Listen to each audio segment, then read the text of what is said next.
I went home in Ohio, in Northeast Ohio, and we were sitting there. I was sitting with my grandfather, 95 years old. We were playing euchre back and forth, card game.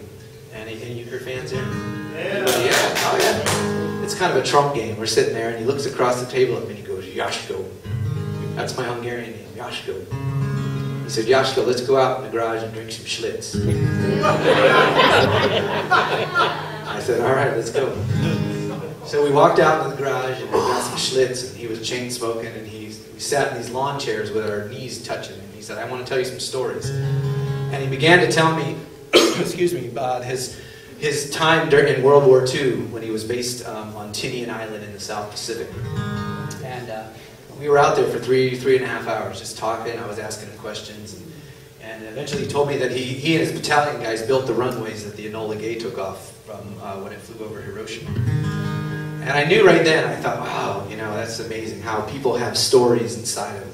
You know, we walk around with these stories. Whether we tell them or not, that's another thing, you know. And it kind of began my interest in going out and collecting stories and hearing different people's, tales from their lives and whatnot.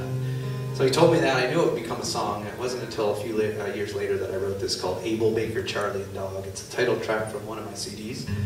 And the song is from the perspective of, Grandpa Joe, 95 years old, couple Schlitz and one Schlitz in each hand, and he's telling this story.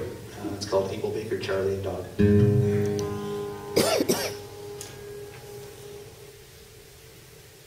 My baby girl was born in 1943, the year before the Navy shipped me out and overseas.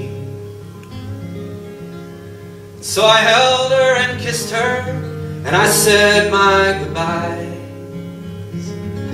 leaving Virginia with 1,000 other guys.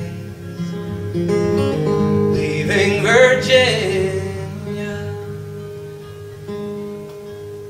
in the South Pacific, beneath the blistering sun, on Tinian Island there was work to be done.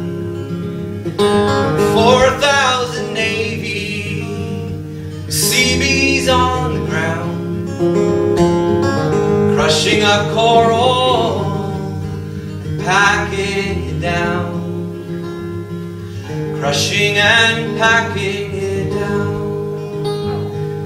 They never told us, forbidden to ask. They handed down the orders, and we finished the task. We never knew what runways were for.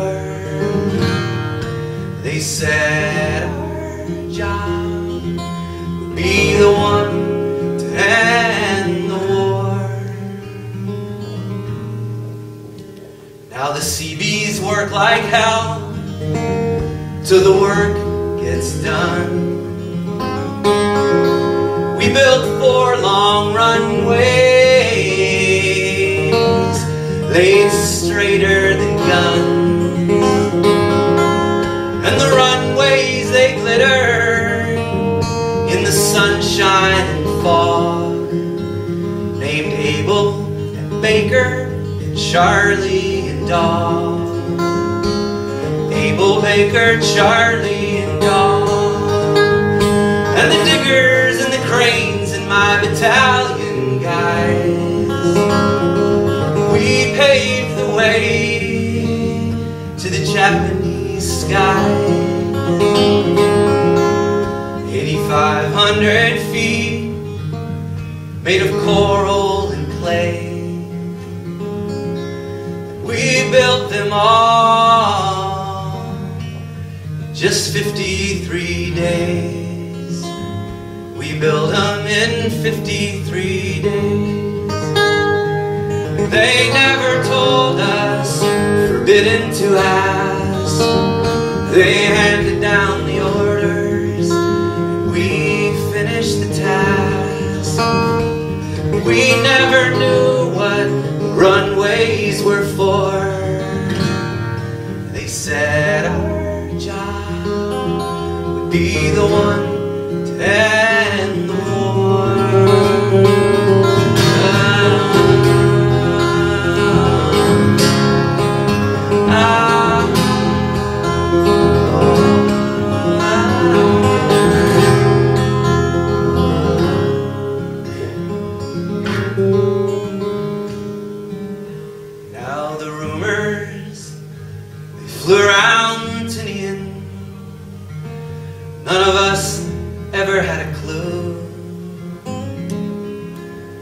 what Enola Gay and little boy would do in the early August heat. We all got the news that the runways we built were the runways they used. Abel, Baker, Charlie, and Dog, they never told